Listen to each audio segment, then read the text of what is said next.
حضور سیدنا غوث اعظم رضی اللہ تعالیٰ عنہ پتہ کیا بتایا کرتے تھے؟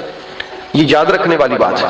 آپ بتایا کرتے تھے کہ لوگوں یہ جو میں بیان کرتا ہوں نا، یہ جو میرے بیان میں تاثیر ہے، یہ جو لوگ مر جاتے ہیں، یہ جو لوگ اپنے کپڑے پھاڑ لیتے ہیں، یہ جو وجد آ جاتا ہے، یہ جو ایسا بیان ہے جو تم نے کبھی سنا ہی نہیں ہوتا، تمہیں میں بتاؤں یہ کیوں ہے؟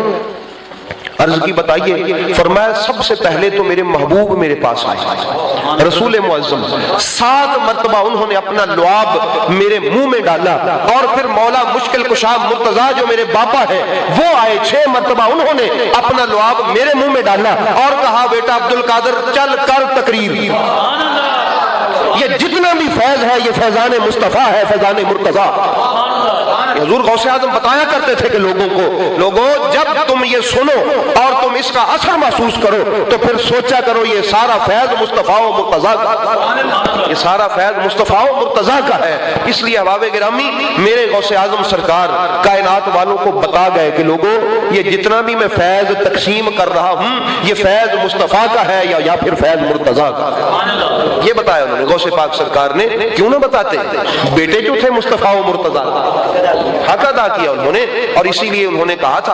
اور سنیں قصیدہ مبارکہ غوثیہ میں بہت کچھ کہا حضور غوث پاک نے، قربان جاؤں۔ انہوں نے کہا سنو، نظر تو الی بلاد اللہ کخرد لیکن الی حکم اتصال۔ توجہ ہے؟ حضور غوث پاک کی شان سننے کے لیے طبیعت ہے، تمام دوست متوجہ ہیں؟ آپ فرماتے میں نے اللہ کے شہروں کو یکجا دیکھا۔ کیسے دیکھا؟ ایک جگہ پہ دیکھا، اور ایسے دیکھا جیسے ہتھیلی پہ یہ سرسوں کا دانہ ہوتا ہے، رائی کا دانہ کتنا باریک ہوتا ہے، ہتھیلی بہت بڑی ہوتی ہے، ٹھیک ہے؟ اور اللہ کے شہروں سے مراد یہ نہیں کہ جڑا والا، فیصل آباد، سمندری، تاندلہ، اکاڑا، شیخو پورا، یہ نہیں۔ اللہ کے شہروں سے مراد تحت و سرا کی طرف، زمین کے نیچے جتنے بھی اللہ کے شہر ہیں، فضا و سوا میں جتنے بھی اللہ کے شہر ہیں، اس زمین کے سینے پر جتنے بھی اللہ کے شہر ہیں، اور عرش تک جتنے بھی اللہ کے شہر ہیں، اس سے اوپر میں نے سب دیکھے، مجھے یوں ایک ہی جگہ پہ نظر آئے۔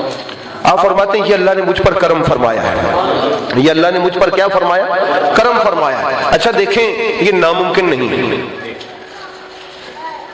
ابراہیم علیہ السلام کو آپ جانتے ہیں، اللہ کے نبی ابراہیم، وہ ایک پتھر پہ اللہ نے ان کو کھڑا کیا۔ قرآن کہتا ہے قد نوری ابراہیم ملکوت السماوات والارض، ایک ہی جگہ پہ کھڑا کر کے ہم نے اپنے ابراہیم کو زمین میں ہماری جو بھی بادشاہی تھی ہم نے دکھائی، آسمانوں میں ہماری جتنی بھی بادشاہی تھی وہ بھی ہم نے دکھائی، کھڑا ایک جگہ پہ کیا، اور قرآن کو دلیل بنا دیا اللہ نے کہ یہ میں اس بات پہ قادر ہوں کہ اپنے کسی نبی کو یا اپنے کسی ولی کو چاہوں تو ایک جگہ پہ کھڑا کر کے ساری کائنات دکھا دوں۔ قرآن کہتا ہے کہ ایک جگہ پہ کھڑا کر کے اللہ نے سب کچھ دکھایا، تو جو رب نبی کو دکھانے پہ قادر ہے وہ رب ولی کو دکھانے پہ بھی قادر ہے۔ مطلب میں نے دیا، اس لیے احباب گرامی تو فرمایا میری اللہ نے یہ شان بنائی ہے کہ لو القیت سری فوق نار لخمدت وانتفت من سرها، اگر میں اپنی ولایت کا راز آگ پہ ڈال دوں تو وہ ٹھنڈی ہو جائے، وہ بجھ جائے، میرا حال برداشت نہ کر سکتا۔ لو القیت سری فوق میت لقام بقدرت تعالی بقدرت المولا تعالی، اگر میں اپنی ولایت کا راز کسی مردے پہ ڈال دوں تو وہ اٹھ کھڑا ہو، وہ کیا ہو؟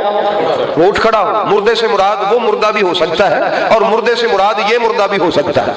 تو ہم اپنا یہ مرا ہوا دل بھی بارگاہ غوثیہ میں رکھتے ہیں کہ اے غوث اعظم آپ کو اللہ نے یہ شان دی ہے کہ آپ اپنی نگاہ سے مردہ زندہ کر سکتے ہیں، تو ان مرے ہوئے دلوں کو بھی زندہ کر یہ دل پیش کرتے ہیں بارگاہ غوثیہ میں۔ تو فرماتے ہیں لو القیت سری فی بہار، اگر میں اپنی ولایت کا راز سمندروں پہ ڈال دوں، لصار الکل غورا فی الزوال، تو وہ سارے خشک ہو جائیں اور ریت بن جائیں۔ اللہ تعالیٰ نے مجھے وہ ولایت عطا فرمائی ہے، برداشت نہیں کر سکیں گے، سمندر نہیں برداشت کر سکیں گے۔ سمجھ آ گئی بات؟ تو یہ ہے۔ اور ساری باتیں کہنے کے بعد پھر آپ نے فرمایا تمہیں پتہ ہے اللہ نے یہ شان مجھے کیوں عطا فرمائی؟ ہائے ہائے ہائے، قربان جاؤں غوث پاک کے۔ دیکھیں بھئی جو اصلی اور نسلی لوگ ہوتے ہیں نا وہ اپنے سائیوں کو بھولتے نہیں، ان کو جہاں سے ملے ان کا نام ضرور لیتے ہیں کہ مجھے وہاں سے ملا۔ یہ اصلی اور نسلی ہونے کی نشانی ہے۔ آپ نے یہ ساری ساری باتیں بیان کرنے کے بعد سیکنڈ لاسٹ شعر میں جو کہا، فرمایا انا الحسنی والمقدہ مقامی، کیونکہ میں حسن مجتبیٰ کا بیٹا ہوں۔ کس کا بیٹا ہوں؟ حسن مجتبیٰ کا بیٹا ہوں۔ وَأَقْدَامِي عَلَىٰ عُنُقِ الرِّجَالِ، اور مجھے اس وجہ سے یہ شان ملی ہے کیونکہ میں حسن کا بیٹا ہوں، ولیوں کی گردنیں ہیں میرے قدم پہ۔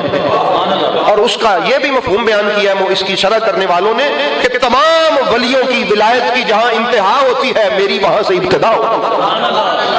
یہ میرے غوث پاک سرکار نے فرمایا۔ اس لیے احباب گرامی، ہم خوش بخت ہیں کہ ہم حضور غوث پاک کے مرید ہیں۔